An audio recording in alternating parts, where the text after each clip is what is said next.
യാക്കോബിന്റെ ലേഖനം 1-ാം അധ്യായം 3-4 വാക്യങ്ങൾ.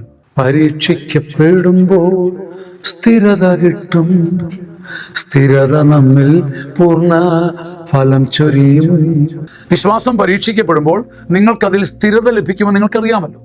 ഈ സ്ഥിരത പൂർണ്ണ ഫലം പുറപ്പെടുവിക്കുകയും അങ്ങനെ നിങ്ങൾ പൂർണ്ണരും ഒന്നിനും കുറവില്ലാത്തവരും എല്ലാം തികഞ്ഞവരുമായി തീരും.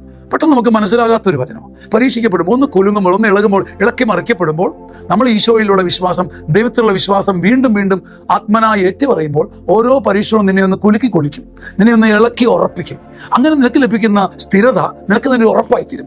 ഇളകുമ്പോൾ ദൈവത്തെ വിളിക്കുമ്പം ദൈവം കൂടെയുള്ള അനുഭവം, സ്ഥിരത തമ്പുരാൻ നിരന്തരം കൂടെയുണ്ട്, സ്ഥൈര്യം, ഉറപ്പുള്ള സ്നേഹമാണെന്നൊരു ബോധ്യം വരുമ്പോൾ ആ ഉറപ്പ് നമ്മളെ ഓരോ നിമിഷം കഴിയുന്നതോളം മെല്ലെ മെല്ലെ നമ്മൾ ആശ്രയിക്കുന്നത് ഒരു മണ്ണാങ്കട്ടയിലല്ല, ഒരു തടിയിലല്ല, ദൈവത്തിലാണെന്ന് അറിയുമ്പോൾ അത് നമ്മളെ എല്ലാം തികഞ്ഞവരും പൂർണ്ണരുമാക്കി മാറ്റും. എന്ന് വെച്ചാൽ വിശ്വാസം പരീക്ഷിക്കപ്പെട്ട് ഉറപ്പിച്ച് നീങ്ങുന്ന ഒരു മനുഷ്യൻ ക്രമേണ വിശുദ്ധനായി പൂർണ്ണനായി മാറും. അതുകൊണ്ട് ഈ പരീക്ഷണങ്ങളിൽ ആനന്ദിച്ച് നന്ദി പറയണം. പരീക്ഷണങ്ങളല്ല അവസാനം, പിന്നെയോ സ്ഥിരതയാണ് നിന്റെ ഒടുവിൽ കിട്ടുന്ന ദൈവദാനം. അങ്ങനെ സ്ഥിരമായി ദൈവസന്നിധിയിൽ വലിയ ദീപസ്തംഭം പോലെ നമ്മളെല്ലാവരും ജീവിച്ചിട്ടേ മരിക്കൂ.